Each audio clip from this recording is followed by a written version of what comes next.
Last class में हमने slope discuss किया था।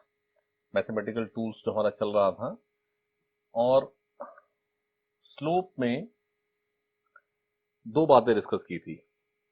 एक तो ये कि अगर कोई स्ट्रेट लाइन है तो उस स्ट्रेट लाइन में स्लोप मीन्स उस लाइन का पॉजिटिव एक्स डायरेक्शन के साथ जो एंगल बनता है उस एंगल का टैन रेशो। ठीक है। और ये स्लोप फाइंड आउट करने के लिए हम कोई भी दो पॉइंट्स ले सकते हैं, x1 कॉरस्पॉन्डिंग y1, x2 और ये y2। ये x2 माइनस x1 कुछ डेल्टा x है, ये डेल्टा x है, और y2 माइनस y1 ये डेल्टा y है। तो स्लोप, क्योंकि ये थीटा होना है, तो ये delta y upon delta x है। हम कोई भी x1 y1 ले सकते हैं, मतलब एनी टू पॉइंट्स जो इस लाइन पे लाई करते हो, x1 y1 x2 y2, यानी x2 x1 और y2 y1 का डिफरेंस, वो वैल्यूज क्या है उससे कोई फर्क नहीं पड़ता है। तो ये एक बेसिक डेफिनेशन थी। और delta y bye delta x को हमने ये भी समझा था कि ये rate of change of y with respect to x है। और इसके साथ ये बात डिस्कस हुई थी कि अगर y x ग्राफ एक स्ट्रेट लाइन नहीं है, कर्व है, तो कर्व का तो कोई एक एंगल होता नहीं है, इसलिए पूरे कर्व का कोई स्लोप ऐसा डिफाइन नहीं होता है। लेकिन slope of the curve at any point define होता है, और एट एनी पॉइंट स्लोप का मतलब होता था कि उस पॉइंट पर आप टेंजेंट ड्रॉ करेंगे और उस टेंजेंट एक स्ट्रेट लाइन होगा, और टेंजेंट का स्लोप आपको उस पॉइंट का स्लोप देगा। इस बात को थोड़ा सा और डिटेल में समझे जरा एक बार। ये आसान बात है, आई थिंक ये सब क्लियर है आपको। कर्व की बात को थोड़ा हमें दोबारा से और डिटेल में समझना है। देखो, जैसे अगर मैं कोई वाई एक्स ग्राफ है तो स्ट्रेट लाइन, लेकिन ये एक स्ट्रेट लाइन है और फिर ये अलग स्ट्रेट लाइन है। These are two different straight line. इस स्ट्रेट लाइन का पॉजिटिव एक्स के साथ ये एंगल है अल्फा, और एक्स एक्सिस के पैरेलल एक लाइन यहां और बना दें। एक्स एक्सिस के पैरेलल जो भी लाइन होगी उसको एक्स एक्सिस ही बोला जाएगा। तो इस लाइन के स्लोप का मतलब है इस लाइन का इस पॉजिटिव एक्स के साथ बनने वाले एंगल वो इस अल्फा से डिफरेंट है, मैं उसको बीटा नाम दे रहा हूं। तो ये part one of the curve, ये part two of the curve. तो स्लोप ऑफ पार्ट वन है tan अल्फा, और स्लोप ऑफ पार्ट टू क्या है, tan बीटा। लेकिन स्लोप फाइंड आउट करने के लिए, ये तो डेफिनेशन ऑफ स्लोप है, स्लोप फाइंड आउट करने के लिए क्या लेना होता है, delta Y by delta x.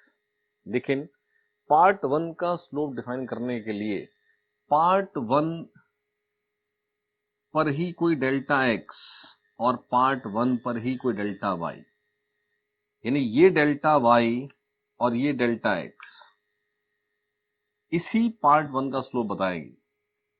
यहां पर कोई दो पॉइंट्स लिए, यानी यहां पर कोई डेल्टा एक्स लिया और कॉरस्पॉन्डिंग डेल्टा वाई देखा, तो ये delta Y by delta x इस पार्ट टू पर लिया गया है, तो इससे पार्ट टू का स्लोप आएगा। और ये पार्ट वन पे लिया गया है तो इससे पार्ट वन का स्लोप आएगा। यानी हमने, जब हमारे पास वाई एक्स ग्राफ एक सिंगल स्ट्रेट लाइन नहीं थी, बल्कि वो ग्राफ दो डिफरेंट स्ट्रेट लाइंस का एक कंबाइंड ग्राफ था, जिसमें लाइन 1 अलग है, लाइन 2 अलग है। तो लाइन 1 का स्लोप अलग डिफाइन होगा, लाइन 2 का स्लोप अलग डिफाइन होगा। यानी बेसिक बात नहीं बदलेगी। बेसिक बात ये थी कि लाइन का पॉजिटिव एक्स डायरेक्शन से जो एंगल होता है उसका tan रेशो, और tan रेशो लेने के लिए ट्राइंगल बना करके perpendicular by base, what is that, delta Y by delta x. तो पार्ट 1 के स्लोप के लिए पार्ट 1 पर ही कोई 2 पॉइंट लेने पड़ेंगे, पार्ट 2 के स्लोप के लिए पार्ट 2 पर ही कोई 2 पॉइंट लेने पड़ेंगे।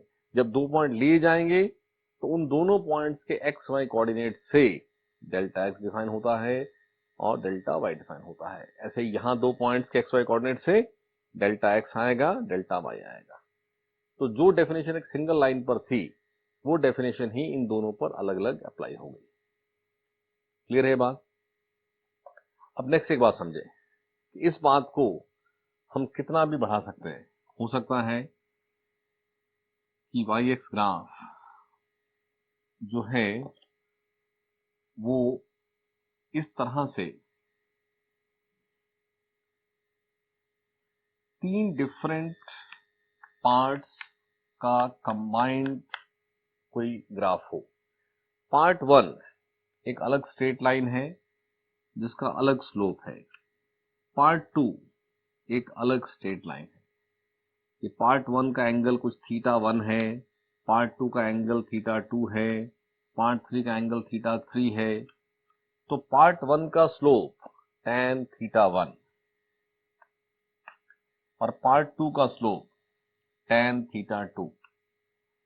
पार्ट 3 का स्लोप tan थीटा 3। और delta Y by delta x से स्लोप फाइंड आउट करना है तो पार्ट 1 के स्लोप के लिए मुझे पार्ट 1 पर ही 2 पॉइंट लेने पड़ेंगे और वहां से डेल्टा एक्स डेल्टा वाई देखना पड़ेगा।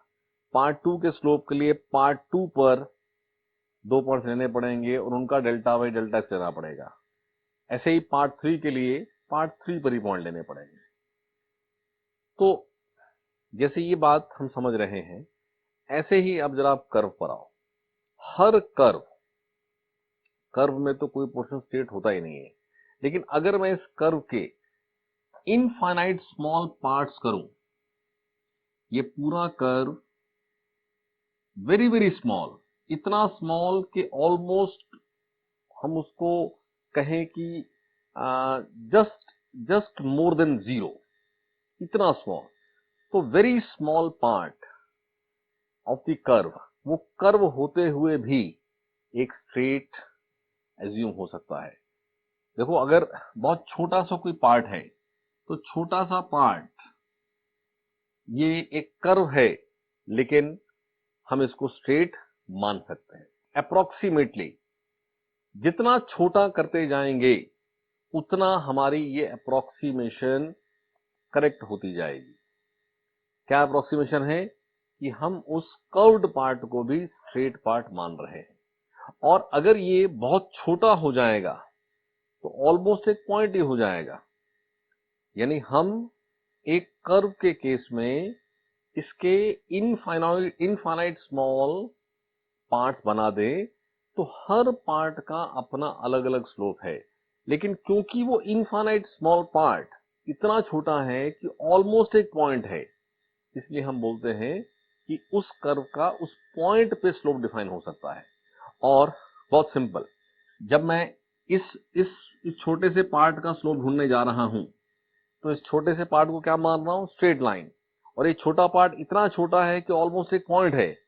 तो इस स्ट्रेट लाइन को, जो कि वो पोर्शन जो कि वेरी स्मॉल है, ऑलमोस्ट एक पॉइंट है, और मैंने उसको स्ट्रेट माना हुआ है, और अगर मैं स्ट्रेट मानते हुए उसको एक्सटेंड कर दूं तो बहुत आसान है समझना कि उस केस में जो स्ट्रेट लाइन आएगी वो इस कर्व को इस पॉइंट पे बस टच करती होगी, यानी कि वो इस कर्व का टेंजेंट एट दैट पॉइंट होगी, टेंजेंट एट दैट पॉइंट होगी। और यहां से वापस आओ, जिस पार्ट का स्लोप ढूंढना होता है उस पार्ट पर ही 2 पॉइंट्स लेने होते हैं सो दैट हम एक डेल्टा एक्स और डेल्टा वाई ले सकें। तो कर्व के केस में जब कर्व के एक पॉइंट यानी इनफाइनाइट स्मॉल पार्ट का स्लोप डिफाइन होता है तो उसके लिए उसी पार्ट पर पॉइंट लेने पड़ेंगे, क्योंकि हमारे पास कर्व की इक्वेशन है। टेंजेंट तो डेफिनेशन हो गई, टेंजेंट की हमारे पास कोई इक्वेशन नहीं है, हमने तो ग्राफ प्लॉट किया हुआ वाई एक्स का। ये टेंजेंट जो स्ट्रेट लाइन बना ये कोई वाई एक्स हमारा फंक्शन नहीं था, तो हमारे पास तो ये फंक्शन है। जैसे सपोज हो सकता है कि ये y equal to x square का ग्राफ हो, तो इस फंक्शन की हेल्प से मैं x को 1 पुट करूं y 1 है, x को 2 पुट करूं y 4 है, x को 3 पुट करूं y 9 है, तो मेरे पास x y जो भी पॉइंट्स बनेंगे वो इस फंक्शन यानी इस कर्व के मिलेंगे। तो मुझे क्योंकि कर्व के एक बहुत छोटे से पार्ट का स्लोप लेना है तो उस छोटे से पार्ट पर ही मुझे 2 पॉइंट्स लेने पड़ेंगे, और क्योंकि वो इनफाइनाइट स्मॉल है, वेरी वेरी स्मॉल है, तो उसमें जो x1 x2 2 पॉइंट्स हाइपोथेटिकली सोच यहां लेना पॉसिबल नहीं है, लेकिन जो भी वो x1 x2 2 पॉइंट्स होंगे उनसे जो डेल्टा x बनेगा वो डेल्टा x इनफाइनाइटली स्मॉल बनेगा। तो मैथ्स में क्योंकि ये कॉमनली यूज होती है बात, तो कोई भी delta x, if delta x is very small तो उसको मैथ्स में ऐसा बोलते हैं कि delta x tends to 0, approaches to 0 if delta x is very small, and delta x is is termed as, उसको dx बोलते हैं, एक नेम रख दिया है और कुछ बात नहीं है। यानी आपको जल्दी समझना है कि if it is written delta x तो मतलब एक लार्ज वैल्यू है, और अगर लिखा है dx तो उसका मतलब है कि इनफाइनाइट स्मॉल है। सिमिलरली अगर वो y की बात है डेल्टा y, तो डेल्टा y अगर इनफाइनाइट स्मॉल है तो it will be termed as dy। So if delta y approaches to 0 then delta y is termed as dy। तो यहां से आप समझें कि उस केस में जब ये इनफाइनाइट स्मॉल होगा तो हमारे पास उसी पार्ट पर एक वेरी स्मॉल डेल्टा एक्स आएगा जिसको कि हम dx बोल रहे हैं, dx, और corresponding very small delta y होगा जिसको कि हम dy बोलेंगे। तो यहां से slope of curve at any point को हम dy बाय dx बोलेंगे एट दैट पॉइंट। कॉमन एक वे है dy बाय dx बोलना। अब देखो ये लार्ज होता है ना, तो फंक्शन की हेल्प से हम फंक्शन पता है कि y इज 4x प्लस 3, तो मैं कोई भी x पुट करूं कॉरस्पॉन्डिंग y आएगा। लेकिन यहां तो इतने से पार्ट में x पुट होना है और x1 x2 का डिफरेंस इज नेग्लिजिबल, तो आपके पास फंक्शन की हेल्प से कोई delta y bye delta x ये सॉल्व हो सकता है अगर फंक्शन एक स्ट्रेट लाइन का है। अगर फंक्शन ऐसा है कि उसमें कर्व आ जाता है तो आप डिफाइन तो कर रहे हो सारी बात, बट इसकी कैलकुलेशन का मेथड नहीं है आपके पास, और इसी कैलकुलेशन को करने के लिए मैथ्स में एक अलग से टेक्निक डेवलप की गई है जिस टेक्निक का नाम है डिफरेंशिएशन। बेसिक बात आप समझें कि हम एक स्ट्रेट लाइन होती है तो बहुत इजीली उसका स्लोप ढूंढ सकते हैं। मैंने आपको ये भी सिखाया था कि इवन वो भी ढूंढने की जरूरत नहीं है। अगर आपके पास 3x plus 4y equal to 2 एक लीनियर इक्वेशन है, आप इस इक्वेशन को y equal to mx plus c form में चेंज करो, अपने आप आपके पास स्लोप ऑफ लाइन आ जाएगा। आप इसी इक्वेशन में x को x1, y को y1 पुट करो तो what is that? y1 is mx1 plus c, x2 y2 is mx2 plus c. Now if you subtract them, second minus 1, तो y2 minus y1 equal to क्या? m times x2 minus x1 और c minus c 0 हो गया। तो क्या बन गया? y2 minus y1 upon x2 minus x1 equal to क्या? m। और ये तो स्लोप होता था, इसलिए आपको डायरेक्ट बता दिया कि जब भी आप लाइन ऐसी फॉर्म में लिख लेंगे तो x का जो कोफिशिएंट आएगा वो उस लाइन का स्लोप होगा। यू पुट एनी 2 पॉइंट जो उसको सेटिस्फाई करते हो, लाइक दैट। मैंने तो जनरल बात की, कोई x1 का कॉरस्पॉन्डिंग y1, कोई x2 का कॉरस्पॉन्डिंग y2। लेकिन अगर x1 y1 इस लाइन पे लाई करता है तो x1 y1 को सेटिस्फाई करना पड़ेगा। x2 y2 इस लाइन पे लाई करता है तो x2 y2 को ये सेटिस्फाई करना पड़ेगा। तो हमने x1 y1 पुट कर लिया, x2 y2 पुट कर लिया, सब्ट्रैक्ट किया तो हमारे पास delta y bye delta x coefficient of x आता है, यानी कि m आता है। तो स्ट्रेट लाइन में तो इवन हमें ये करने की भी जरूरत नहीं है, क्योंकि जब भी आप करेंगे तो आपके पास कोफिशिएंट ऑफ x स्लोप आ जाएगा। यानी आपको सिर्फ ये करना होता है कि अगर ये लीनियर इक्वेशन होती है तो इसको ऐसी फॉर्म में चेंज कर लो बस।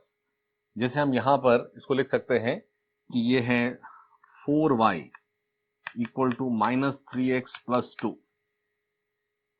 और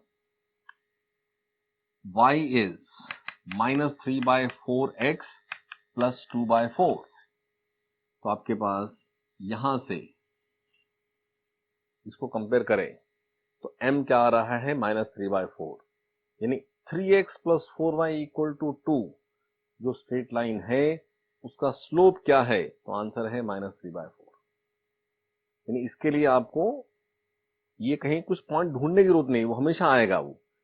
बट क्वेश्चन यहां है, प्रॉब्लम यहां है कि आपके पास ये फंक्शन है जिसका कि ग्राफ स्ट्रेट लाइन नहीं है, जो कि एक स्ट्रेट लाइन रिलेशनशिप नहीं है। इसमें तो एक सिंगल स्लोप डिफाइन नहीं होता है, इसमें तो slope point two point very होता है। तो मान लो मुझे इस फंक्शन में ये करना है कि find the slope of this graph at some point A, तो वो कैसे फाइंड आउट होगा? मैं कौन से x1 y1 यहां पुट करूं? तो there is no method, definition is there कि इस पॉइंट ए पर स्लोप लेना है तो पॉइंट ए कर्व में जहां पर है वहां एक छोटा सा पार्ट लीजिए और उस छोटे से पार्ट का स्लोप उस पॉइंट का स्लोप होगा। और उस छोटे से पार्ट पर जो भी डेल्टा एक्स लिया जाएगा वो इनफाइनाइट स्मॉल है तो dx है, डेल्टा वाई वेरी स्मॉल है तो dy है, तो ये स्लोप उस पॉइंट का dy बाय dx है।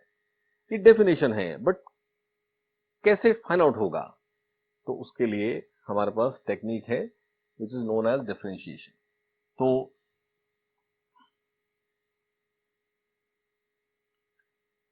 कोई भी फंक्शन अगर y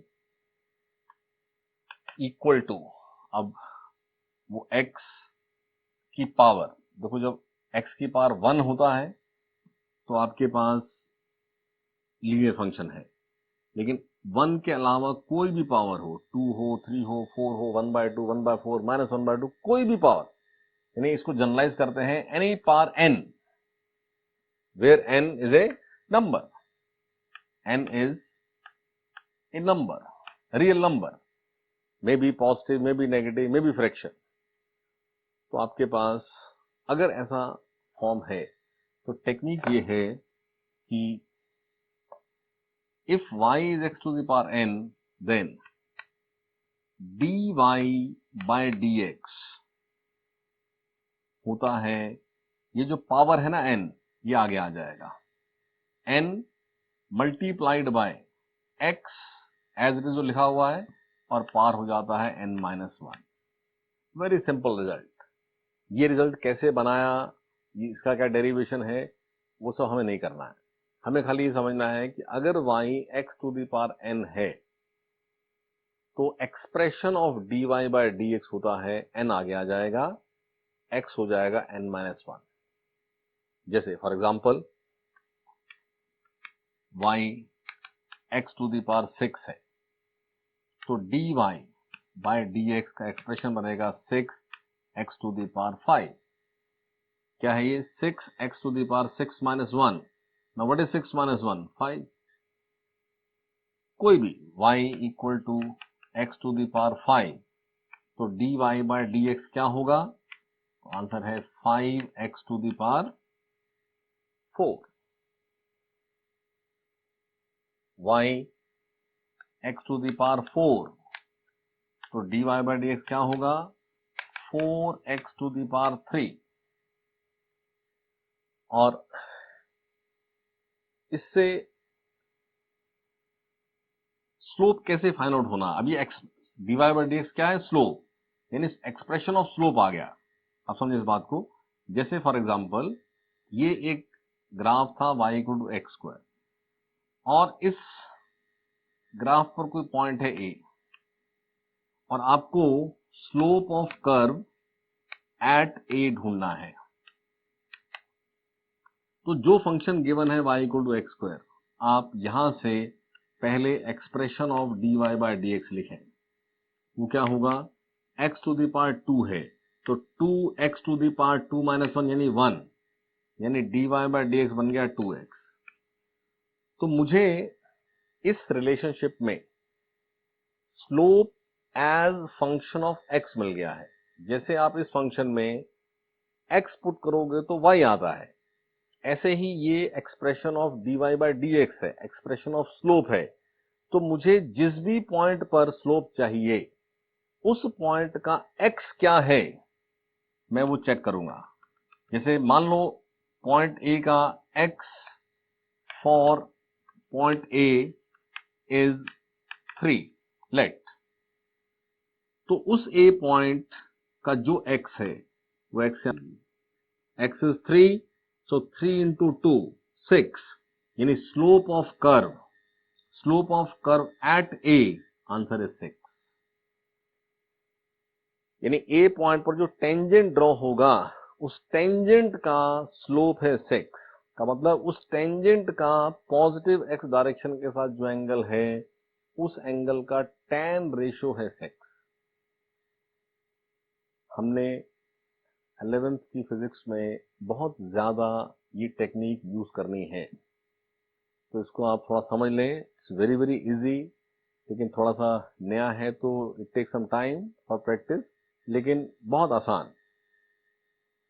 किसी भी फंक्शन का स्लोप एट एनी पॉइंट चाहिए, तो पहले हम फंक्शन से एक्सप्रेशन ऑफ स्लोप बनाते हैं, और क्योंकि y x का फंक्शन है, तो slope dy by dx after applying this technique x का ही फंक्शन बनेगा।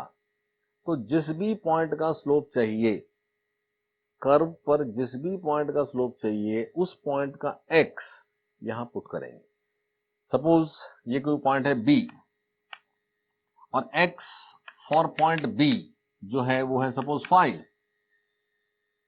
कर्व पे कोई भी पॉइंट हमें दिया जाए या हम एज्यूम करें, तो उस पॉइंट का x तो ढूंढा जा सकता है ना। तो उस पॉइंट का जो भी x होगा, जैसे कि a का x है 3, तो a का स्लोप है 6, b का x है 5, तो b का स्लोप है 10।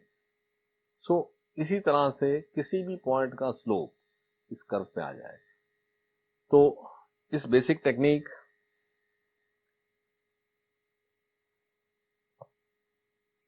की प्रैक्टिस करनी है बेसिकली, ताकि हम ये जल्दी से करने लगे।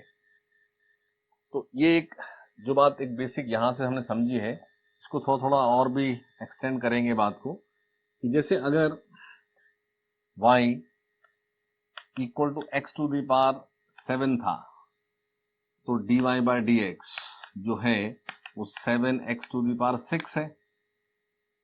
लेकिन अगर y x to the power 7 नहीं, सपोज कुछ और भी मल्टीप्लाई हो रहा है कांस्टेंट, जैसे 3x टू द पावर 7, तो जब भी फंक्शन में x की पावर कोई n है, बट उससे पहले कोई कांस्टेंट है, जैसे 3 है, 4 है, 5 है, कुछ भी हो सकता है, तो एक्सप्रेशन ऑफ स्लोप में ये 3 जो कांस्टेंट है ये बाहर रहेगा, ये 3 बाहर रहेगा, वो कांस्टेंट है। और x टू द पावर 7 पर जो आपके पास टेक्निक है वो अप्लाई करें। अब क्योंकि ये मल्टीप्लाई हो रहा है और 7 इंटू 3 होता है 21, तो dy बाय dx आएगा 21x टू द पावर 6। ठीक है, जो भी चीज कांस्टेंट मल्टीप्लाई हो रही है उसको बाहर रखेंगे और फंक्शन पर जो x की पावर है उस पर ये टेक्निक लगा। इवन n फ्रैक्शन में भी है, जैसे y है 2 रूट x, तो expression of dy by dx हमें स्टेट कहा गया है, find expression dy by dx, find dy by dx। तो y जो कि 2 रूट x है, ये 2 x to the power 1 by 2 है, और dy बाय dx 2 बाहर रखें, 1 by 2 x to the power 1 by 2 minus 1। जो भी n है, n आगे आ जाएगा x to the power n minus 1, और dy by dx 2 into 1 by 2 x to the power minus 1 by 2, ये 2 से 2 कैंसिल हो गया, तो dy by dx is x to the power minus 1 by 2, यानी कि dy by dx is 1 upon root x, 1 upon root x। तो हम उतना मैथ सब जानते हैं, ये फ्रैक्शन रहेगा तो भी कोई बात नहीं, तो जस्ट सॉल्व करना है, टेक्निक वही है। 2 कांस्टेंट था, मैंने 2 को बाहर रखा, x की पावर n था, अब n की वैल्यू 1 बाय 2 है, तो 1 बाय 2 यानी n x to the power n minus 1, 1 by 2 x to the power 1 by 2 minus 1। अब 1 बाय 2 माइनस 1 आता है माइनस 1 बाय 2, तो माइनस 1 बाय 2, और यहां से आपके पास ये सिंप्लीफाई होके 1 बाय रूट x। कुछ भी पावर होने से कोई फर्क नहीं पड़ेगा, और आप इस तरीके से इसको डील करेंगे। और यहां से एक बात समझें कि सपोज y का जो एक्सप्रेशन है ये 5x है खाली, यानी x की पावर क्या है, 1 है, तो dy by dx expression of dy by dx, तो 5 बाहर रहेगा, और ये x टू द पावर 1 का मतलब 1x to the power 1 minus 1, ना 1 माइनस 1 मीन 0, यानी ये क्या है 5x to the power 0, now anything power 0 is 1, so answer is 5, so dy by dx is 5, even y is 5 only। 5 का मतलब होता है कि इसके साथ जो x है ना उसकी पावर 0 है, यानी अगर y इक्वल टू 5 है तो it can be written as y equal to 5x to the power 0, y equal to 5x to the power 0, और dy बाय dx किया तो 5 तो बाहर रहेगा, अब पावर है 0, तो पावर आगे आ जाएगी 0 into x multiplied by 0 minus 1, but anything multiplied by 0 is 0, तो y इक्वल टू 5 का dy बाय dx है 0। और आप देखो जो हमारी बेसिक डेफिनेशन है आपको हर बात सेटिस्फाइड मिलेगी। When I write y equal to 5x, तो बहुत आसान है ना, ये क्या है, ये y equal to mx plus c form है।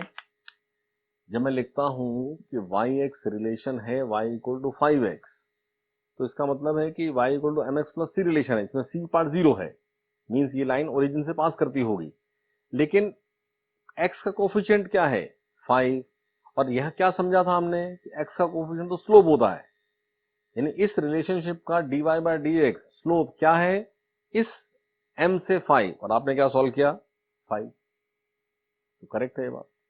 ऐसे ही y इक्वल टू 5, अगर आप ग्राफ पे देखेंगे xy ग्राफ पे, तो y इक्वल टू 5 इस लाइन को बोलते हैं, यानी y equal to 5 line is a line which is parallel to x axis. Parallel to x axis means what is it slope, slope होता है स्ट्रेट लाइन का एंगल विद एक्स एक्सिस का tan ratio. तो जो line parallel to x axis है उसका angle with x axis क्या है? 0। तो व्हाट इज tan 0? 0। तो आपका आंसर क्या आ रहा है? 0। यानी आप इस टेक्निक से स्ट्रेट लाइन रिलेशनशिप पर भी इसको अप्लाई करेंगे तो आपके पास रिजल्ट वही आएगा। तो जल्दी से समझ लें कि जब भी कांस्टेंट हो जैसे 5 तो dy बाई डी एक्स 0 आना है। ऐसे ही 5x, 3x, 7x तो जो कोफिशिएंट है वही dy बाई डी एक्स आना है। ये थोड़ा जल्दी से ध्यान में कर ले इस बात को।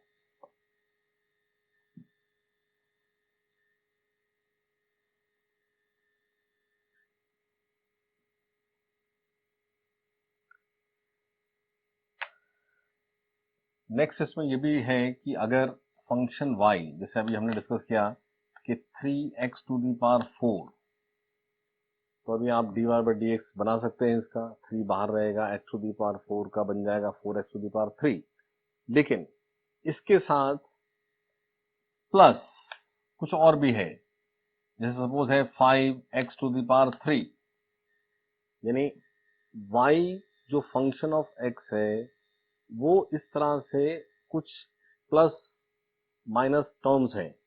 ये 3x टू दी पावर 4 एक टर्म है, 5x टू दी पावर 3 एक टर्म है, और ये आपस में प्लस हो रहे हैं। ये और भी आगे बढ़ती जा सकती है बात। तो ऐसा कोई एक फंक्शन रहेगा तो इसमें expression of dy by d x जब बनाते हैं तो जो आपने टेक्निक सीखी है वही टेक्निक, लेकिन इस पर हर टर्म पर ये अलग अलग अप्लाई होती जाएगी। जैसे 3x टू दी पावर 4 के लिए 3 बाहर और 4x to the power 3 plus 5 बाहर, x टू दी पावर 3 के लिए 3x टू दी पावर 2, यानी dy by d x is 12x to the power 3 plus 15x square. ये कितना भी बड़ा टर्म हो जाए उससे कोई प्रॉब्लम ही नहीं है। ये मैंने 2 टर्म लिखी हैं, एक और कोई टर्म आ जाए फिर कोई और टर्म आ जाए, हर टर्म अलग अलग डिफरेंशिएट होती जाएगी। जो टेक्निक सिंगल टर्म पे हम अप्लाई कर रहे थे वही टेक्निक हर टर्म पे अप्लाई होती जाएगी। जैसे सपोज इसी में आगे ये भी होता -7x to the power 6, function ये होता तो इसको किया ये माइनस एज इट इज रहेगा, जैसे ये प्लस एज इट इज, ये माइनस एज इट इज, और ये 6x टू दी पावर 5, यानी ये 15x स्क्वायर और ये 42x टू दी पावर 5, और इस तरह से ये एक्सप्रेशन। अब मान लो ये कोई तो फंक्शन है, रिलेशन है, तो कोई तो ग्राफ प्लॉट होगा ही इसका। इसमें किसी पर्टिकुलर पॉइंट पे स्लोप चाहिए, तो उस पर्टिकुलर पॉइंट का जो भी x है वो x इस expression of dy by d x में पुट होगा और सॉल्व होगा। अब ये बात ध्यान रखें कि tan रेशो, देखो tan 0 is 0 and tan 90 is infinity. 0 से लेकर इंफिनिटी तक सभी टर्म्स आ जाती हैं, यानी इससे कंफ्यूज नहीं होना है कि स्लोप ने सॉल्व किया, स्लोप की वैल्यू सॉल्व करके आ गई 1200, तो how tan theta can be 1200। tan theta की वैल्यू कुछ भी हो सकती है। 0 और 90 के बीच में अगर एंगल है तो tan रेशो 0 और इंफिनिटी के बीच में लाई करेगी। So any finite number tan theta हो सकता है। तो जो भी एक्सपोर्ट करेंगे कोई वैल्यू आएगी, हो सकता है वो प्लस आए, हो सकता है माइनस आए। आप ये बात पिछली क्लासेस में समझ चुके हैं कि पॉजिटिव स्लोप का मतलब क्या है, नेगेटिव का मतलब क्या है। नेगेटिव का मतलब है कि इस तरह से जो टेंजेंट टू द कर्व है कि उसका पॉजिटिव एक्स डायरेक्शन के साथ एंगल क्या है, ऑब्ट्यूज है, तो ये सॉल्व हो जाएगा।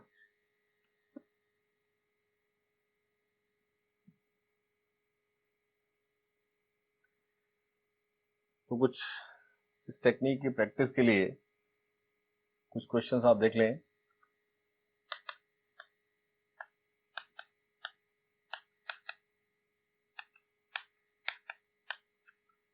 ये y एक फंक्शन गिवन है और आपको dy बाई डी एक्स का एक्सप्रेशन बनाना है।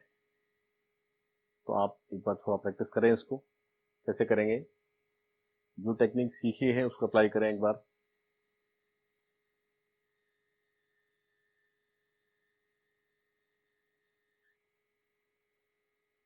हर टर्म पर अलग अलग टेक्निक अप्लाई करेंगे।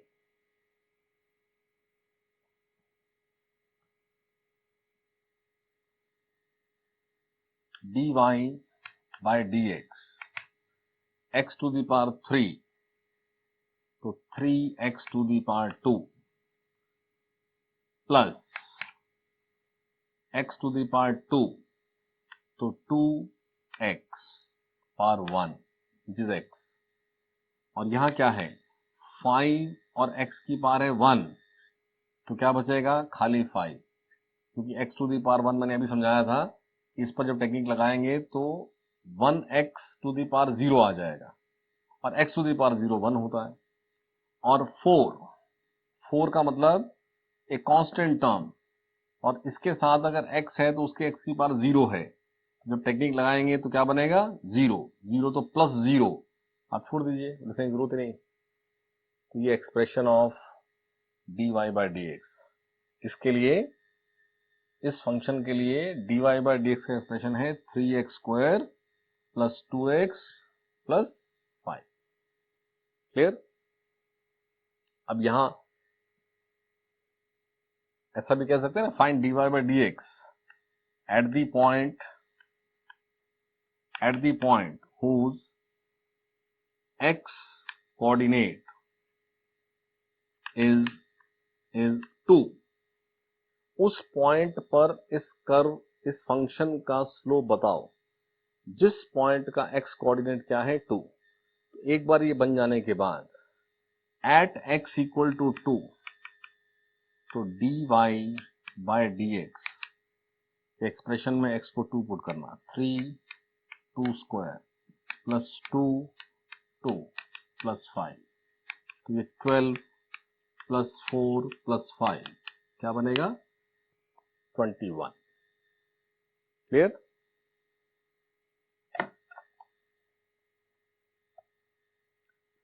तो ऐसे कितने भी फंक्शन आप प्रैक्टिस कर सकते हैं।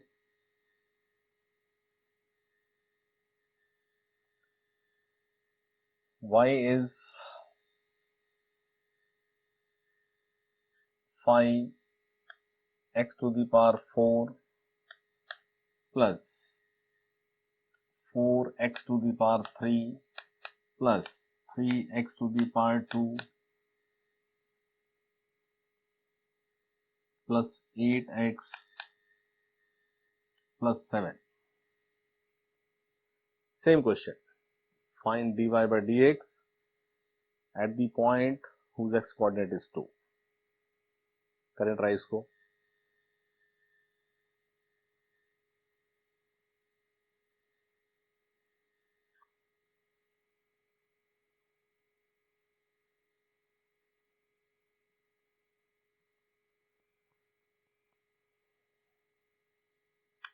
dy by dx, it is 5 4x to the power 3 plus 4 3x to the power 2 plus 3 2x to the power 1 plus 8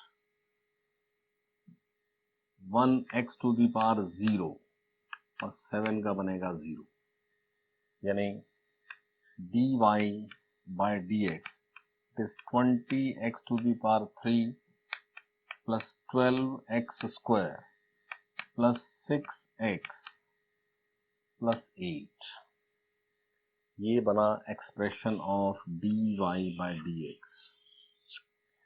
अब जिस भी x पर आपको ये सॉल्व करना है, आपको वो x इसमें पुट करना है, simple.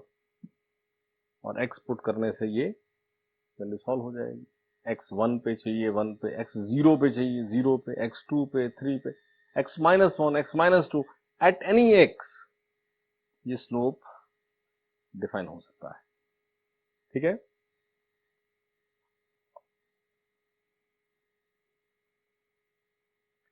y is root x plus 1 by root x, find dy by dx at कोई x तो दिया जाएगा। मैं एक ही स्टैंडर्ड एक क्वेश्चन वही रख रहा हूँ फॉर एग्जाम्पल के अंदर, हम खाली y के डिफरेंट डिफरेंट रिलेशन एज्यूम करते जा रहे हैं और यहाँ मैंने x2 ही लिया हुआ। तो y ये है, फाइंड dy बाय dx। पहले आप expression of dy by dx बनाओ और फिर उसमें 2 पुट हो जाएगा। करें इसको ट्राई एक बार। y is root x plus 1 by root x.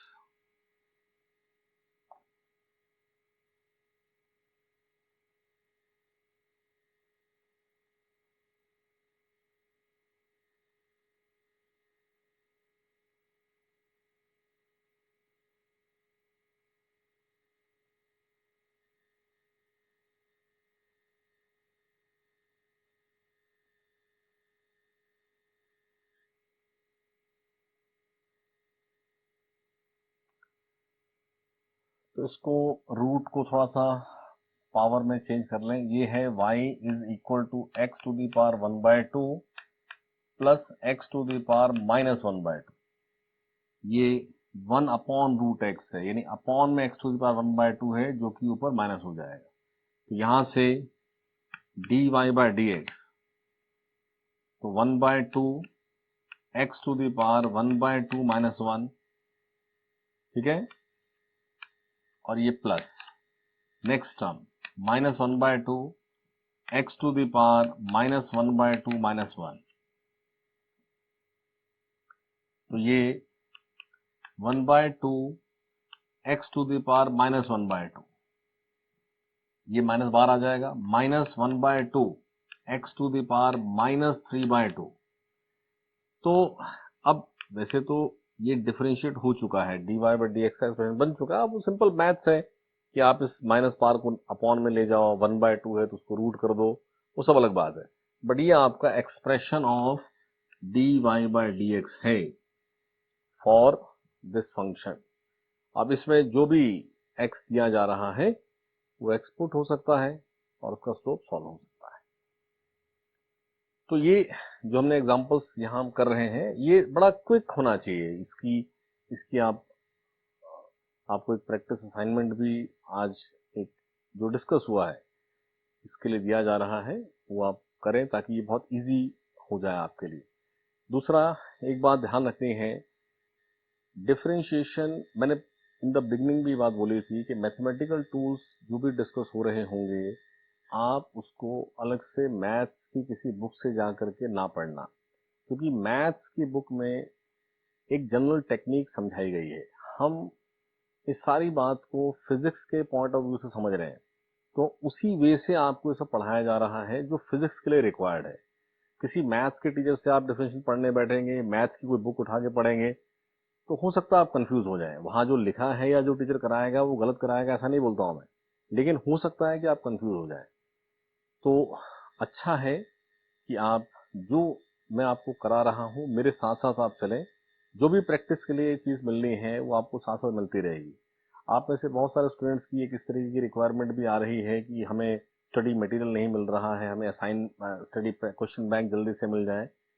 आप एक बात को अंडरस्टैंड करें कि ऑनलाइन टीचिंग में हमारे पास बहुत लिमिटेशन है।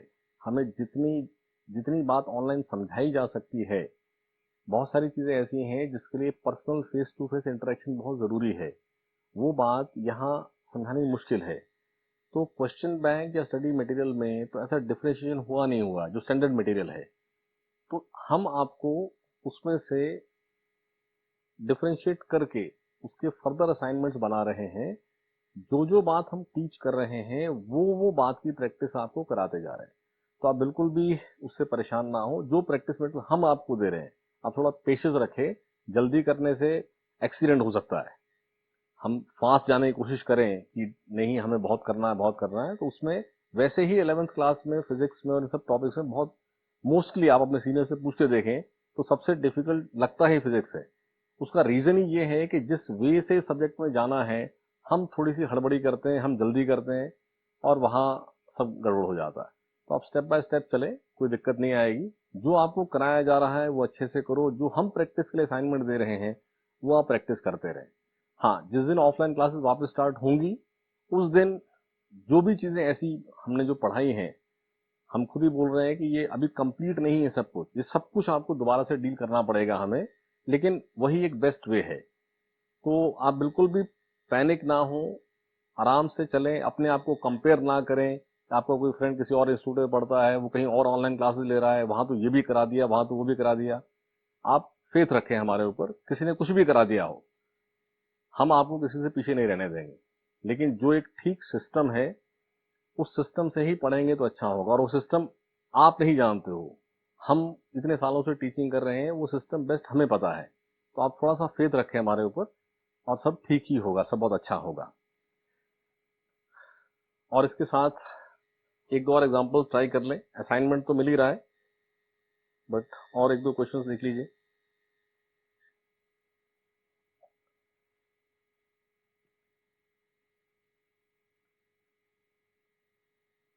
x to the power 1/4 plus 3 x to the power 1/3। मैंने आपको समझाया था कि n जो पावर है वो कुछ भी हो सकता है। तो यहाँ पर हमने अभी तक रूट ले रहे थे 1/2, अभी मैंने पावर चेंज किया, तो कुछ भी पावर हो, dy/dx it is 1/4 x to the power 1/4 minus 1। n आगे आ जाएगा x की power n minus 1 plus 3, constant है बाहर रखिए, 1/3 x to the power 1/3 minus 1। तो यहां से dy/dx जो है 1/4 x to the power -3/4, ये 3 से 3 कैंसिल हो जाएगा, plus x to the power 1/3 minus 1 means -2/3। ये एक्सप्रेशन ऑफ dy/dx। इसको फर्दर सॉल्व करने के लिए आप दिमाग ना लगाएं, हम खाली इस टेक्निक की प्रैक्टिस कर रहे हैं कि अगर हमारे पास yx फंक्शन रहेगा तो उस फंक्शन से dy/dx कैसे बनाना। क्लियर? इस सबको रिवाइज करके रखें, और जो असाइनमेंट मिल रहा है उसकी प्रैक्टिस कर लेंगे। रिपीटिशन है असाइनमेंट में, कोई बहुत वैरायटी नहीं मिलेगी, लेकिन उसको बार बार करना है ताकि ये बहुत क्विक हो जाए। हमें ये डिफिनेशन इतनी क्विक एब्जॉर्ब कर लेनी है अपने अंदर, जैसे कि जनरल मैथ में आता है 2 + 3 5 है या 7 × 3 21 है, ये बात बड़ा क्विक माइंड में आ जाती है, इसको करके देखना नहीं पड़ता है। ऐसे ही ये सारी टेक्निक हमें बहुत बहुत फास्ट यूज करनी है, तो थोड़ा इसके लिए प्रैक्टिस करनी पड़ेगी। तो असाइनमेंट मिल रहा है, उसको प्रैक्टिस करके रखें। नेक्स्ट क्लास में हम इसके आगे की बात करेंगे।